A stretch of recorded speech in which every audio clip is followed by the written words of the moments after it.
Come back to our சுல்லான் times.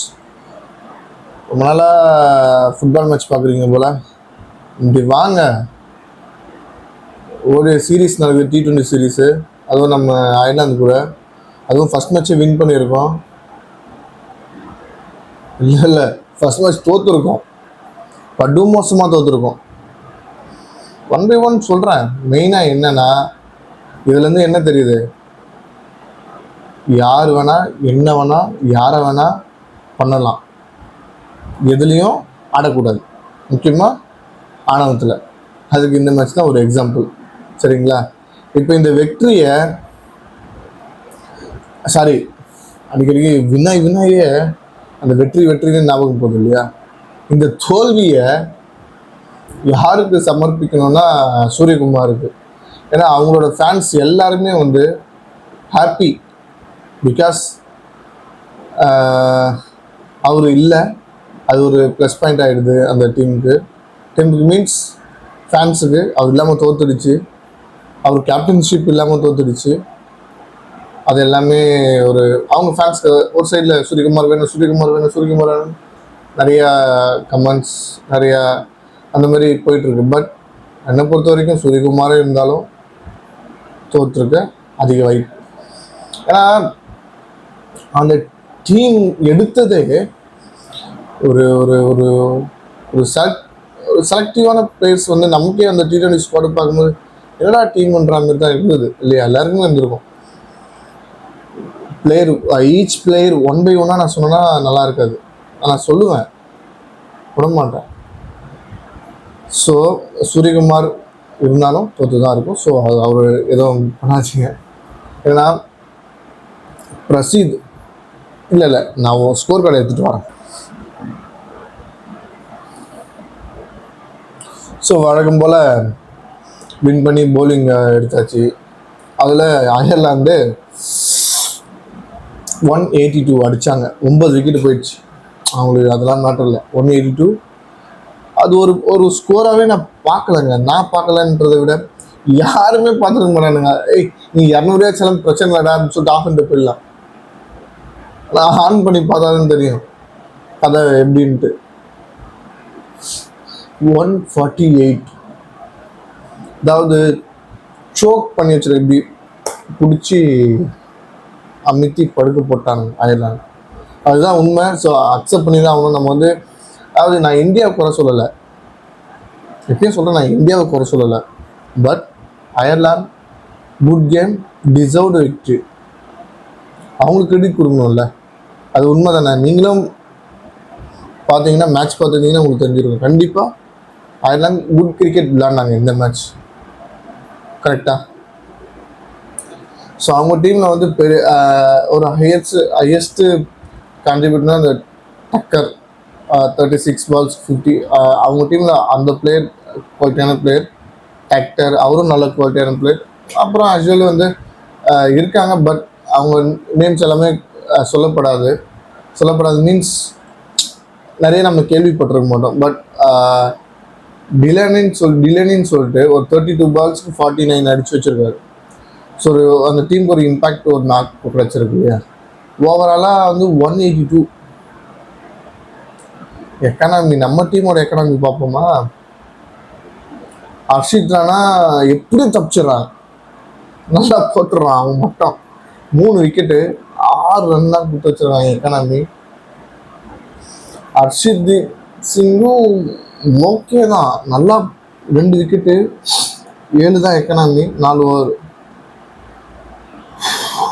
Run machine Prasidh Krishna. அதாவது நீ எங்கேயோ ஒரு இடத்துல வாங்குவேன்னு நினச்சிட்டே இருந்தேன்டா, ஆனால் இப்படி வாங்குவோன்னு நான் எதிர்பார்க்கவே இல்லை. 15 ரன், ஆல்மோஸ்ட் 14.5 எக்கனாமி. அப்புறம் என்ன நீ பவுலர் நீ? ஒரு T20யில் அவங்க ஊரில் நடக்குது, ஓகே. ஒரு உன்னை விட, அதாவது இந்தியா டீமோட ஒரு ஸ்டெப் பேக்வர்டில் இருக்க டீமு 15 எக்கானமி போட்டு 0 விக்கெட்டில் போகிறேன்னா 60 ரன், ஆல்மோஸ்ட் 60 ரன் கொடுத்துட்டு போகிறேன். உனக்கு குஜராத் டீம் எதுக்கு வச்சுட்டு இருந்தாங்கன்னு தெரியல. பட் அந்த கிரவுண்டுக்கு ஏதோ பெரிய கிரவுண்டுன்றதுனால அங்கங்கே பிச்சு கொஞ்சம் இப்படி இருந்தால் மாட்டிக்கிறேன். இங்கே பருப்பு வேகலையே. சிவம் துபை கூட நல்லா போட்டிருக்காங்க. அதே அப்பா 3 ஓவர் போட்டு 18 ரன் தான் ஊற்றி வச்சிருக்கான். அவன் கூட ஒரு விக்கெட் எடுத்து வச்சிட்டான். அது வாட் எவர் பவுலராக இருக்கட்டும் பேட்டராக இருக்கணும். பட் அவன் கூட நல்லா போட்டிருக்கான்டா. இந்த பிரசித் கிருஷ்ணா வேணாம், இதுக்கப்புறம் வேணாம் அவங்க பற்றி பேசணும்னா. அக்ஷர் பட்டேல் யூஸ்வல் ஓகே, நல்ல ஒரு அவரோட ஸ்டாட்டுக்கு இது கொஞ்சம் கம்மி, பட் இருந்தாலும் okay good. But Washington Sundar 20 run, ஒரே ஒரு 20 ரன். ஸோ நம்ம ஜிஜி மாமா வந்து சாரி கௌதம் கம்பீர் வந்து 2 பவுலர் சூஸ் பண்ணியிருக்காரு ஆல்மோஸ்ட் குஜராத் டைட்டன்ஸ்லேருந்து. பிரசித் கிருஷ்ணா, வாஷிங்டன் சுந்தர் 2 பேருமே வந்து சூப்பராக ரன்னு கொடுத்துருக்கானுங்க. ஆல்மோஸ்ட் அவங்க 2 மட்டுமே ஒரு 77 கிட்ட வருதுங்க. 70+ தான். எப்பா அதுவும் 5 ஓவருக்கு 77 ரன் 76 ரன் கொடுத்துட்டா. அப்புறம் எங்கேருந்து ஃபஸ்ட்டு வாஷிங்டன் என்ன ரோல் ஆடுறான்னு இப்போவும் தெரியல. ஏன்னா நம்ம ஜோக் பண்ணலாம், அது விட்டுருங்க. பட் வாஷிங்டன் சுந்தர் எந்த பொசிஷன் ஆடணுன்றதை வந்து யாராலையும் இது பண்ண கீழே வரியா அங்கேயே ஏதாவது ஒன்று கான்ட்ரிபியூட் பண்ணணும், அதுவும் பண்ண முடியாது நம்மளால. ஓவரு போங்க, பேட்டிங் வரும், இந்தியா டீமோட பேட்டிங் வரும். அபிஷேக் சர்மா அவனோட வேலையை அவன் கரெக்டாக பண்ணிடுறாங்க. அது வந்து யாரையும் ஒரு இது சொல்ல முடியாது. ஏன்னா வந்து சப்போஸ் இந்த 20 பாலுக்கு 50 அடிக்கலனாலும் 10 பாலுக்கு 20 அடிச்சிருந்தாலும் அவன் ஓகே தான். ஏன்னா அவனோட கேம் அதுதான். ஓப்பனிங்கில் வாட் எவர் என்ன வேணுமோ அதை அவன் பண்ணுவான். சஞ்சீவ் சாம்சன் ஓகே ஃப்ளாப்பு, ஏன்னா இஷான் கிஷனும் ஃப்ளாப்பு, ஸ்ரேயஸ் ஐயரும் flop, Tilak what is this பா. 21 பாலுக்கு 90 ரன் அடிச்சா என்னப்பா இது? T20பா, ஓடிஐ கிடையாது, சாரி டெஸ்ட் கிடையாதுப்பா. ஒரு 6 கூட அடிக்கலப்பா நீ. அப்போ ஃபார்ம் அவுட் ஆகினப்பா நீ மும்பை இந்தியன்ஸில். அதுக்கப்புறம் ஒன்றும் எழுந்து கூட வர மாட்டேற. ப்ளீஸ் கம்பேக் கொடுங்க. வாஷி 12 பாலுக்கு 9 ரன்னு, 75 தான்ப்பா ஸ்ட்ரைக் ரேட்டு. ஒரு பவுண்டரி கிடையாது. 12 பால் நல்லா சாப்பிட்டு கிஃப்ட்டு ஐஸாக ஒரு ரன்னாக ஓடிட்டு 9 ரன்னை வச்சுட்டு கேலி பண்ணிட்டு கொடுத்துட்டேன். டூபே வந்து நான் என்ன கேட்குறேன், டூபே மேலே குறை சொல்லாதீங்க தயவு செஞ்சு சொல்கிறேன். டாப் பர்ஃபார்ம் பண்ணலன்னா என்ன பண்ண முடியும்? ஆல்மோஸ்ட் எல்லாமே சிங்கிள் டிஜிட். யார் 1 2 3 4 பேர் single டிஜிட்டில் top 5ல்.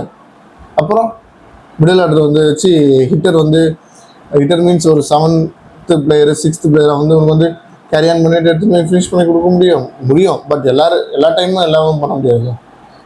So good.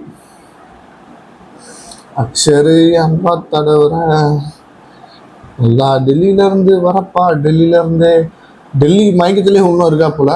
So கொஞ்சம் இந்தியா டீம் வந்தது கொஞ்சம் நினச்சி பார்க்கணும். அர்ஷித் ராணா, ஹர்தீப் சிங்கு, ஏன்பா பிரசித்த இதுலேயே ஒரு 10-20 ரன் கொடுக்க வேண்டியதானே. நான் கொடுத்தா பவுலிங்கில் மட்டும்தான் கொடுப்பேன் அப்படின்னு பிரசித் கிருஷ்ணா அடம் முடிச்சுட்ருக்காரு. So whatever. ஸோ இந்த வெற்றியை வந்து அயர்லாந்து நல்லா செலிப்ரேட் பண்ணுவாங்க. ஏன்னா ஹிஸ்ட்ரியிலேயே வந்து T20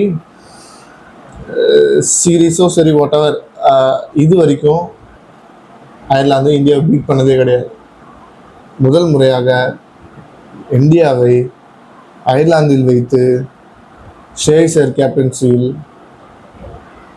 கொன்றே போட்டு விட்டார்கள்.